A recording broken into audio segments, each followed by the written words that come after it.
साबिक वज़ीर आज़म इमरान खान को गिरबान से पकड़कर घसीटते हुए रेंजर्स ने अदालत से गैर कानूनी तौर पर गिरफ्तार किया। लेकिन 9 मई का जो साहनिया पेश आया, इसके मुहर्रकात क्या थे, इसकी वजूहात क्या थी और माजी में भी क्या इस तरह की कोशिशें हुई हैं, इस तमाम तर सूरत हाल पे फैक्ट्स के साथ हम आज बात करने जा रहे हैं। जुडिशियल कमीशन बनना चाहिए ताकि पता चले कि 9 मई का असल जिम्मेदार कौन है। पाकिस्तान तहरीक इंसाफ भी ये चाहती है। बिस्मिल्लाहिर्रहमानिर्रहीम, अस्सलाम वालेकुम। मैं उसामा जाहिद हूँ और आप देख रहे हैं पुलिस लाइन। नाज़रीन, आज 9 मई है। 9 मई 2023 सुबह 11 बजे साबिक वज़ीर आज़म इमरान खान को गिरबान से पकड़कर घसीटते हुए रेंजर्स ने अदालत से गैर कानूनी तौर पर गिरफ़्तार किया, जिसके बाद में सुप्रीम कोर्ट ने फैसला दिया कि इमरान खान की अहाता अदालत से गिरफ़्तारी गैर कानूनी है।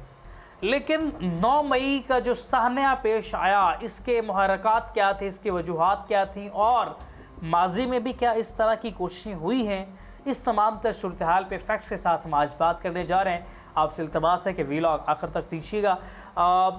इस वक्त जो सूरत हाल है, पाकिस्तान तहरीक इंसाफ साइड लाइन लगाने की कोशिश की गई, उसको इलेक्शन से बाहर फेंक दिया गया। सिर्फ ये कि उसने फ़ौज मुखालिफ बयानिया बनाया जो कि कतन दुरुस्त नहीं था। लेकिन क्या वजूहात हैं कि जो माजी में वाक़यात हुए उनको सज़ा क्यों ना दी गई? अगर उनको सज़ा दी जाती तो क्या आज ये वाक़यात रूनमा होते? सवाल ये है। इससे पहले मुस्लिम लीग नून रियासती इदारे पाक फ़ौज के मुतल्लिक़ क्या राय रखती थी, ये वीडियो सुनिए फिर दोबारा बात करते हैं। कमर जावेद बाजवा साहब, आपने हमारी अच्छी भली चलती हुकूमत को रुखसत करवाया, जजों से जोर जबरदस्ती से फैसले आपने लिखवाए। अभिनंदन की क्या बात करते हैं। चीफ ऑफ आर्मी स्टाफ तशरीफ लाए, पैर कांप रहे थे, पसीने माथे पे थे।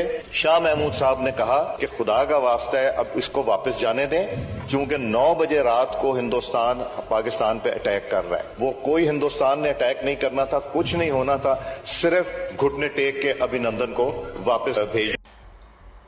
आपने बात सुनी जिस तरह से मरीम नवाज साहिबा, मुस्लिम लीग नून के रहनुमा नवाज शरीफ साहब और दीगर एक बयानिया क्रिएट कर रहे हैं। और ये पहली दफ़ा नहीं हुआ कि इससे पहले भी इस तरह के वाक़यात होते रहे। मौजूदा सदर आसिफ अली जरदारी वो क्या बयानिया रखते रहे इससे पहले, ये ज़रा सुनिए फिर दोबारा बात करते हैं। किरदार कशी करना छोड़ दो। अगर हमने आपकी शुरू की तो पता नहीं पाकिस्तान बनने से आज तक कितने जनरलों की शुरू हो जाएगी। और ये हमारी आर्मी है, ये हमारा इंस्टीट्यूशन है। आपने 3 साल रहना है, उसके बाद आपने चले जाना है, हमेशा के लिए हमने रहना है। तो हमें मत तंग करो। अगर हमें तंग करने की कोशिश की तो हम आपकी भी इंसेंट बजा देंगे। आपने साबिक सदर और मौजूदा सदर आसिफ अली जरदारी और सियासत का बेताज बादशाह कहा जाता है, उनका बयानिया भी सुना। सियासी जमातें, पाकिस्तान तहरीक इंसाफ समेत कोई भी सियासी जमात ये नहीं चाहती कि इस्टेब्लिशमेंट बराह रास्त हुकूमती मामलात में मुदाखलत करे। लेकिन मसला ये है कि पाकिस्तान के अंदर कोई भी सियासी जमात अगर बरसरे इक़्तिदार आती है तो उसके पीछे भी इन्हीं इदारों का हाथ होता है और ये अपनी एक खुशकिस्मती समझते हैं कि इन पर आशीर्वाद दे दिया जाता है रियासती इदारों का और उनके आशीर्वाद से ये इक़्तिदार में आते हैं। लेकिन मसला क्या है, जब इक़्तिदार में आते हैं तो इक़्तिदार में आने के बाद इक़्तिदार की जंग शुरू होती है और वज़ीर आज़म बनने के बाद वही सियासी लीडर जिसने इस्टेब्लिशमेंट की पुश्त पनाही से वो सीट हासिल की होती है, वो ये समझता है कि अब वो वज़ीर आज़म है तो लिहाजा किसी के फ़ैसले का वो बाउंड नहीं है, वो किसी की इजाज़त लेना ज़रूरी नहीं समझता, क्योंकि वो वज़ीर आज़म है। वो ये समझता है, वो समझता है कि जो उसने बात कर दी वही वैलिड है, उस पर कोई समझौता नहीं है, वो ये समझता है। अब मसला ये है, इमरान खान 9 मई को गिरफ़्तार हुए, पाक फ़ौज के ख़िलाफ़ एक मुकम्मल बयानिया क्रिएट किया, तो बाकी सियासी जमातें जो माजी में एक बयानिया क्रिएट करती रही हैं वो भी इमरान खान के मुखालिफ थी, क्योंकि उन्होंने अपने इक़्तिदार की जंग लड़नी थी। अब 9 मई को मैं पहले भी तफसीली बात कर चुका हूँ कि 9 मई को हुआ क्या था। 9 मई असल में अगर मैं इसको सच के साथ बयान करें तो हम ग्राउंड रियलिटी जानते हैं। अब 400-500 बंदा जो 2 से 2:30 बजे एकदम से आया, वो कहाँ से आया, उसकी तहकीकात होनी चाहिए। जुडिशल कमीशन बनना चाहिए ताकि पता चले कि 9 मई का असल जिम्मेदार कौन है। पाकिस्तान तहरीक इंसाफ भी ये चाहती है कि जुडिशल कमीशन बनना चाहिए, लेकिन DGISPR के तर्जमान कहते हैं कि जुडिशल कमीशन क्यों बनाए। जुडिशल कमीशन उस मामले में बनता है जिसमें अबहाम हो, ये तो वाज़ेह है। अब मसला एक और है। अब वो जो एक कैपेबिलिटी थी इदारे की, अब आपको याद होगा कि DGISPR की कॉन्फ्रेंस होती थी तो इस्लामाबाद शरह दस्तूर पे सन्नाटा होता था, पूरी आवाम मतवज्जह होती थी और बयानिया एक शख्स दे के चला जाता था, ज़्यादा दूर नहीं, मेजर जनरल आसफ गफूर अभी भी हयात हैं। जब वो DGISPR थे, कल की बात है, तो तब आप देख लें कि उनकी प्रेस कॉन्फ्रेंस जब जारी होती थी तो नेशनल इंटरनेशनल सतह पे की धाक होती थी। अब पहली दफ़ा देखा कि DGISPR प्रेस कॉन्फ्रेंस करता है, सियासी जमात उठती है, वो कहती है कि मुस्तरद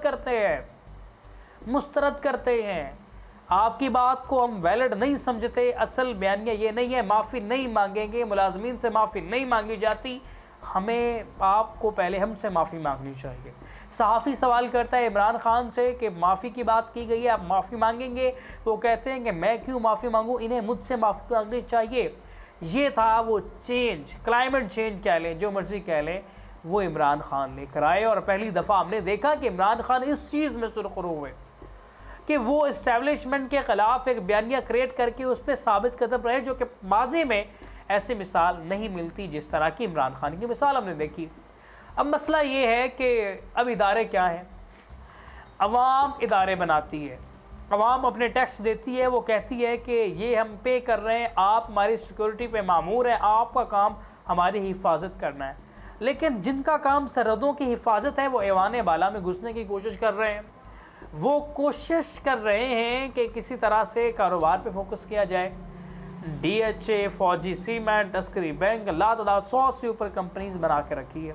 ये पहली दफ़ा देखा। ये थी वो चंद वजूहात जिन पर हम मुसलसल बात कर रहे हैं कि ये पहले हमने नहीं देखा, ये आज हम देख रहे हैं और आज हमें नज़र आ रहा है।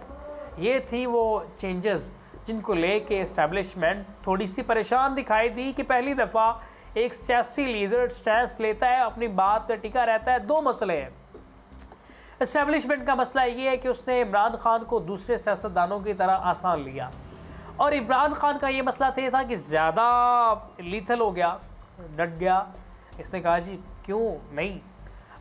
मसला ये है कि तमाम सियासतदान इमरान खान समेत इस्टेब्लिशमेंट की पुश्तनाई हासिल करते आए हैं। अगर ये पुश्तनाई हासिल ना करे तो इस्टेब्लिशमेंट यकीनी तौर पे सियासी मंजरनामे से धकेली जा सकती है पीछे। लेकिन सियासतदान खुद ही नहीं चाहते कि इस्टेब्लिशमेंट की जो इजारादारी है, जो इस्टेब्लिशमेंट आशीर्वाद दे के गवर्नमेंट्स बनाती है, वो ख़त्म हो। असल मसला यहाँ पर है, इन मसाइल पर काबू पा लिया गया तो फिर ये 9 मई जैसे वाक़यात दोबारा वक़ूअ पज़ीर नहीं होंगे। ये थी वो चंद वजूहात जिन पर हम बात कर रहे हैं। बाकी 9 मई के हवाले से तफसीली गुफ्तगू के आंखों देखा हाल इसी चैनल पे मैंने लास्ट व्लॉग में की है, आप जाके विज़िट कर सकते हैं, देख सकते हैं। इसी के साथ अपने मेज़बान उसामा ज़ाहिद को दीजिए इजाज़त। अल्लाह ने के बाद।